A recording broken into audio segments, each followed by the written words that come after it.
le vilain mot que le mot punaise. Il évoque une bête sombre, plate, nauséabonde et vorace. L'affreux me parle aussi, heureusement, du costume rutilant et délicat de la punaise rayée.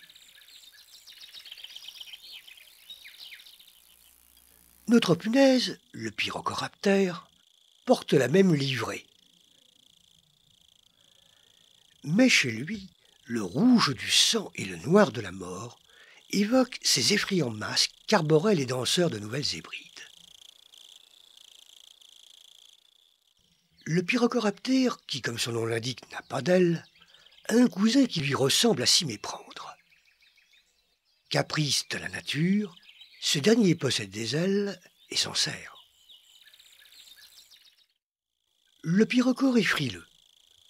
Il faut attendre l'arrivée des beaux jours pour le voir quitter sa retraite où il a passé l'hiver.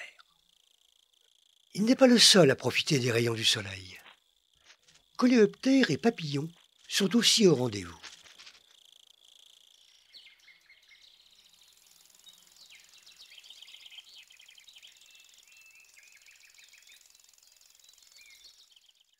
Après un jeûne de plusieurs mois, le plus important est de se mettre à table pour casser la graine.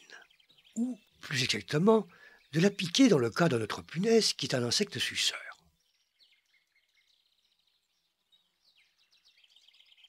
Ces pièces buccales forment une seringue aspirante que l'on appelle un rostre. Les graines de mauve, d'altea et de rose trémière sont appréciées.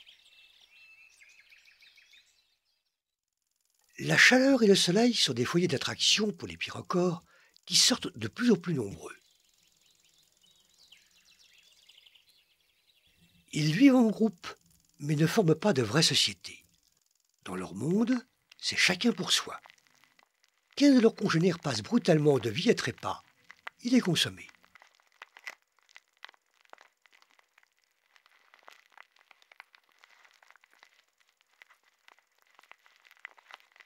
Bien que nos punaises puissent se reproduire durant toute la belle saison, l'arrivée de l'été les stimule.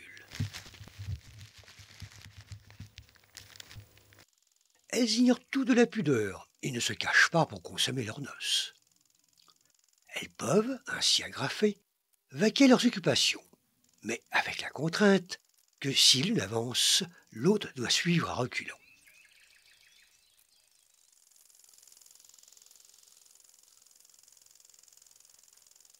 Après des heures et même plusieurs jours, le couple se sépare. La femelle se met alors à la recherche d'un endroit ni trop sec, ni trop humide. Une terre légère et tiède a retenu l'attention de notre pondeuse.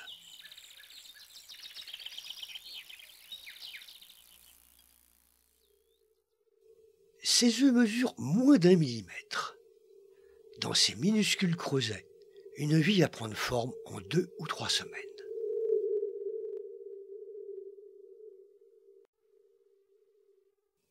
L'été s'installe. C'est l'époque propice aux insectes butineurs.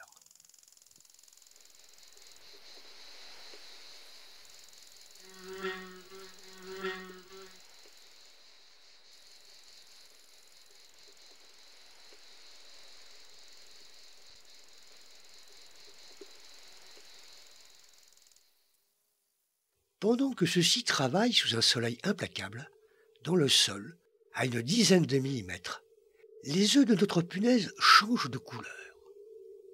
Un petit être se dessine.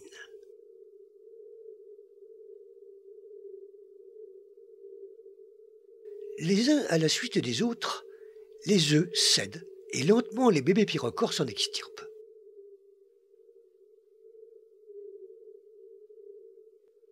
La curiosité anime les aînés qui semblent venir auprès des retardataires pour s'informer si cela se passe bien.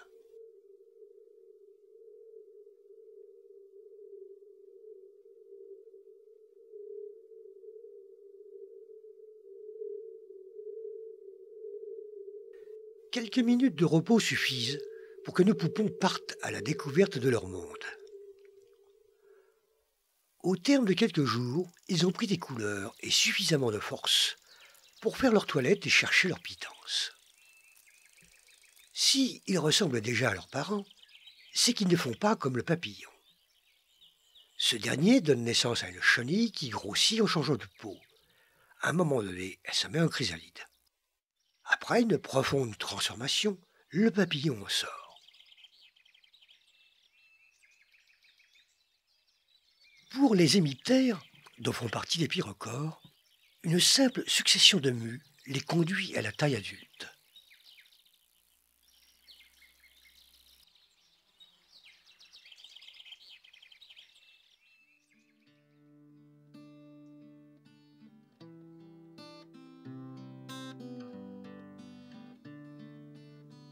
À la dernière mue, les motifs noirs de leur tribu apparaissent progressivement. Autre fait important, les glandes productrices de cette odeur nauséabonde caractéristique de la punaise se tarissent.